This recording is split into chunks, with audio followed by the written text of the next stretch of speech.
This is Bill Ryan from Project Camelot and Project Avalon. And then the next thing that happens in this chess game that's being played is that biological weapons are released on China. You heard this being discussed in this meeting. They will release a flu-like virus, and the date is the 16th of February 2010.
This is Bill Ryan from Project Camelot and Project Avalon, and the date is the 16th of February 2010.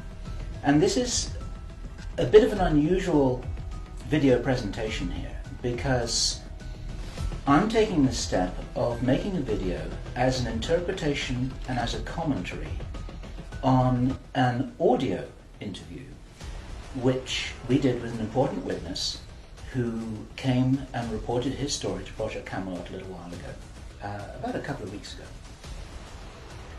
And as with many of our witnesses, this person wanted to remain anonymous, but he has agreed that we transcribe the audio, and so we've got this as a transcript. And this is going to be released at the same time as the video because it's important to be able to read the transcript at the same time as you're considering what I'm saying about it here. And as we come into this story, you're going to understand exactly why it's important to get all the information, to hold it all into a very fine balance.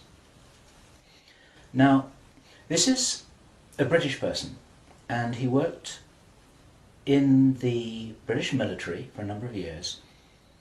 And after he retired from the military, he worked in the City of London, in a fairly senior position, in a respected position, in the City of London.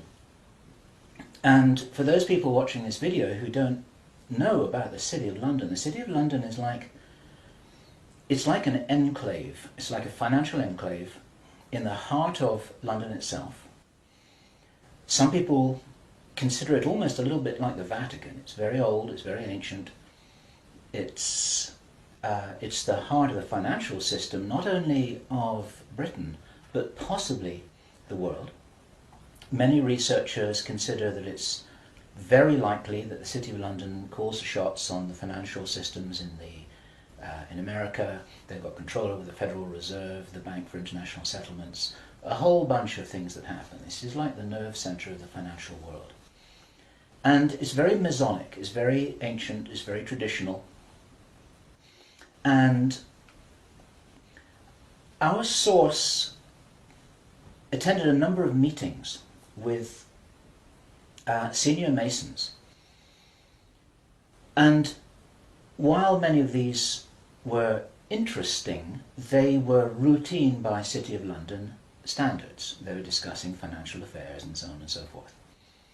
And then in the June 2005, he attended another meeting that he thought was going to be a routine meeting, but actually this was something rather unusual, and he realized it was unusual as soon as he arrived. In fact, in his interview with us, the one which we have the transcript of, you will see that he says that he felt it was an accident that he was there. He shouldn't really have been there. He didn't know what was happening.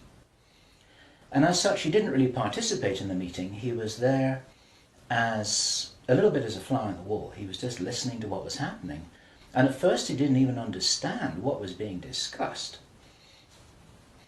Now, The people there were Masons, they were senior Masons. They were about 25 or 30 people there, including senior politicians who most people in the UK would recognise by name. I do not know who they were. He didn't name them, and I didn't ask them, but he said these are well-known names. The chief of police was there, representatives from the church, representatives from the military, 25 or 30 people. And what they were talking about was a plan that had clearly been made a long time ago, and what they were discussing was they were discussing the implementation of this plan. They were discussing how things were going, whether they were on track or not. And what, for example, to give a flavour of this, they were discussing between them some of the problems that they had in the implementation of their plan. And as this little presentation continues here, you will realise what the plan was. And I'm going to be revealing this in very much the same way as it was revealed to our witness and as he revealed it to me, bit by bit, step by step. The first thing that he heard was they were talking about the fact that Israel didn't look as if it was getting prepared to attack Iran anytime soon. This was a problem. Even back in June 2005, they were apparently concerned that what it was that was planned on some kind of a timeline wasn't rolling out according to schedule, and this was an issue for them. So that attracted his attention very quickly, because he'd never been in a meeting when this kind of thing was discussed. Then they were talking about China and how powerful China was getting, both militarily and financially, very quickly, and that the Japanese weren't doing what they were supposed to do, which was to interfere in some way with the Chinese financial system. They weren't doing that, and this was another problem because China was getting too strong too quickly. Other things that were discussed were, for example, the coming financial crash, the centralization of resources, everything that we saw starting to happen in October 2008. They were planning that and referring to it in their meeting in June 2005.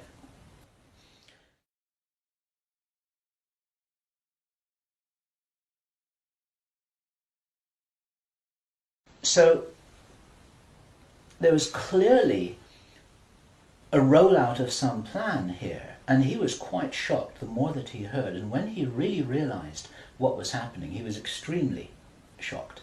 And one of the reasons why I'm giving this video presentation now is to soften the blow and interpret this a little tiny bit, because it is shocking information. It's very important information. We need to know this stuff. Even though it doesn't look like it's going to be on track, I don't think this will happen. I think that there are a bunch of crazy people there who are extremely determined to do something, and they were in a hurry, and this is important to understand. They were in a rush to try and roll out this sequence of events. Now, what he described is what the sequence of events was. It starts with Israel attacking Iran. Now, this hasn't happened yet.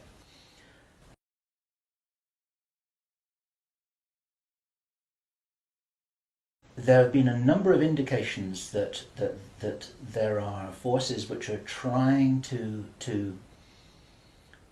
push this into happening. You've only got to follow the news for the last 2 years to realize that the public is being prepared for a justification for this kind of thing. Iran is being set up as being the bad guys that deserve something to happen to them, and so on and so forth. Now, that's going to be the start of what is like the opening gambit in a big chess game. And the plan is to provoke Iran or China to retaliate. And our guy, our source, who is a military man, is privately as convinced as he can be although this has never been made public and this is not publicly known, that Iran does have nuclear weapons. He believes that they have been provided by China behind the scenes. And all of this is intended because it's all right with these controlling forces that Iran has nuclear weapons, because they want them to be used. The plan is for either Iran or for China to retaliate after Iran is struck with a nuclear weapon.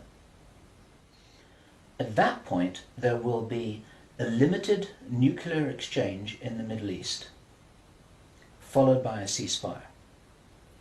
He heard this being planned in this meeting. This is being choreographed. It's like the script for a movie. This is exactly what's intended to happen. And during this time, the other thing that's being set up for this, and many people watching this will be aware that this is being set up in the background. We've had a lot of information about this from a number of good researchers from many countries who are reporting this on the internet, that things are being set up in many of the Western countries for there to be heavy controls over populations, martial law, increased powers on security forces who are not just the army or the police, but in Britain, for example, our source said that he absolutely knew personally for a fact, that a very large number of private security people, their powers were being increased to give them the ability to arrest people, the ability to detain, the ability to handle riots in streets. And here we're talking about just regular people working in private security, people who give the parking tickets on the streets. A lot of indicators that this is being set up. And in this rollout of this crazy scenario, where it is intended that there will be a limited nuclear exchange in the Middle East, the idea is that as the world looks upon this with horror, then they will demand from their governments that there are heavy controls over travel, over communication, over people who meet, over people who protest in the streets. They want to make sure that they don't have crazy bombers on airplanes, crazy bombers in the shopping malls. They want to make sure, and because people will be driven into fear by this, they'll request and demand and insist on heavy controls from their governments, which will be justified. And this is where you're going to kind of get the martial law situation in all the Western countries. It's intended as a justification. All of this is just the start of something, because this story gets much bigger, and it's pretty horrifying. And then the next thing that happens in this chess game that's being played is that biological weapons are released on China. He heard this being discussed in this meeting. They will release a flu-like virus that will be genetically targeted against the Chinese population. It's designed to spread like wildfire and to knock out a large number of the Chinese people. And these people in this meeting were laughing about this. They said, China will catch a cold. Those were their words. China will catch a cold. And they were laughing about the fact that these biological weapons will wreak havoc among the Chinese population. And after that, then what effectively will be a kind of plague will actually spread right across the world to the West as well. Our source was not clear whether this was a Chinese retaliation or whether the thing would just spread out of control in the way that it would be very understandable if it did, whether it's racially targeted or not. These things actually mutate. So now you've got a situation where there's been a limited nuclear war in the Middle East. There's a pandemic that really is sweeping across the world and really is killing people very visibly. And you've got this totalitarian military lockdown in all the governments in the Western worlds because everyone's going to be in panic about all of this. And then, he said, then the real war starts. Something that would be justifiably called the Third World War, with a much more major nuclear exchange. And At this point, I asked him, is this just about population reduction? What is this about? Why are they doing this? Why this insane Dr. Strangelove plan for just unleashing all of this stuff on the world? Why do it? Now, he said absolutely it's about population reduction. So I said, well, in this meeting, did they mention any figures? And he said, yes, they did, 50%. Half the world's population. This is planned as per the Georgia Guidestones. It's a stone monument in Georgia in America that was erected anonymously a number of years ago. It's in 8 languages, and it's like an Illuminati manifesto for a new world. One of the key parts of this manifesto for this new world is that there should be a population of 500 million people. Now, 500 million people is an enormous reduction from the nearly 7 billion that we've got at the moment. That's pretty much 95% of people who would no longer be on this planet. And 50% is a step towards that. And there's a reason why they're doing all of this. There's a reason why they're in a hurry. There's a reason for this insanity. And when he was explaining this, then he said that they have a name for this plan. This project has got a name. And I said, well, what is this name? He said it is called the Anglo-Saxon Mission. The Anglo-Saxon Mission. Now, I'd heard that before. It was something historical, I think, to do with the Crusades quite a long time ago. But I hadn't heard it in the present day context, and neither had he. And later on, as he continued to tell his story, I began to understand what I thought this might be about. Hence the title of this video, and the reason why I want to share this information with you, because we need to work together to figure out what's going on here. It's extremely important to understand. There's a plan, I believe, that Hitler would be proud of, which is so evil, it's so Machiavellian, it's so hard to face up to, it's so unbelievable, that I need to put it on the table for you. So the sequence is as follows. The plan sequence is as follows. Israel attacks Iran, then there's a ceasefire, then during which time there is heavy governmental military controls over populations in all Western countries. Then China is attacked by a biological weapon. It's a flu-like disease that spreads like wildfire. This goes all over the world, and then they have a major Third World War. And then, by this time, 50% of the population will be destroyed.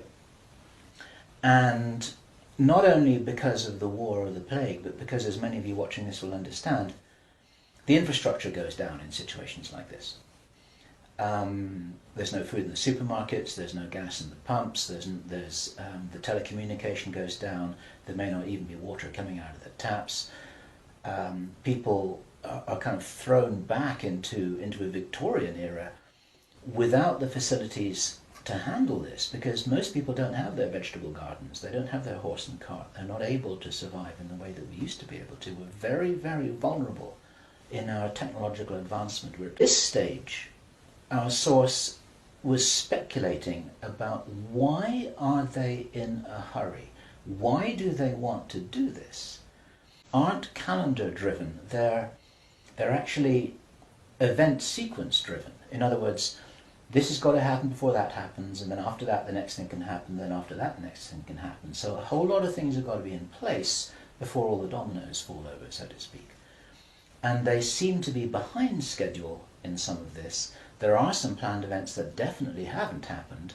Years will know that when we met Henry Deacon in 2006, he said that in his own inside information, who are calling the shots in the world, you can call them the Illuminati, the controllers, the cabal, whatever name you have for them, they believe that there is going to be what he called a geophysical event, a major geophysical event.